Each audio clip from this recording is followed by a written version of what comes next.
क्या क्या बताएं बागी हवाएं। মুক্তির পর থেকে আলোচনায় ভিকি কৌশল, রাশমিকা মান্দানা অভিনীত ছবি ছাওয়া। খুব অল্প দিনেই 500 কোটির গণ্ডি টপকে বক্স অফিসে ঝড় তুলে দিয়েছে ছবিটি। শুধু তাই নয়, দর্শকদের মনস্তত্ত্বেও ব্যাপক প্রভাব বিস্তার করে ফেলেছে এই ছবি। বিশ্বাস आपका साथ है तो युद्ध लगे त्योहार। আশ্চর্যজনক হলেও সত্যি, এই সিনেমা দেখে গুপ্তধনের খোঁজে বেরিয়েছে একদল গ্রামবাসী। দেশ জুড়ে তোলপাড়, ওয়ালটন ফ্রিজ কিনে আপনিও হয়ে যেতে পারেন মিলেনিয়ার। রাতভর চলছে মাটি খোঁড়াখুড়ি। ভারতের মধ্যপ্রদেশের একটি গ্রামে ঘটেছে এমন অদ্ভুত ঘটনা।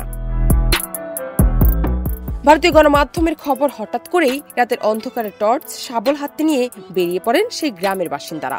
বুরহানপুরের আশিরগড় নামের একটি জায়গায় খনন কাজে মধ্যরাতেই বেরিয়ে পড়েন তারা। তাদের ধারণা, মাটি খুঁড়ে মুঘল আমলের কিছু স্বর্ণমুদ্রা কিংবা গুপ্তধনের হদিশ মিললেও মিলতে পারে।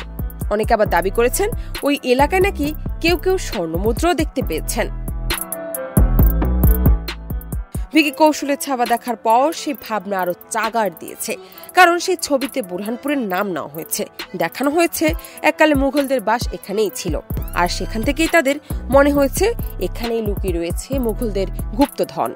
আর এটি জানার পরেই যন্ত্রপাতি নিয়ে মাঠে নেমে পড়েন গ্রামবাসীরা। জানা গেছে, দুর্গের চারপাশেই একটানা চলছে খনন কার্য।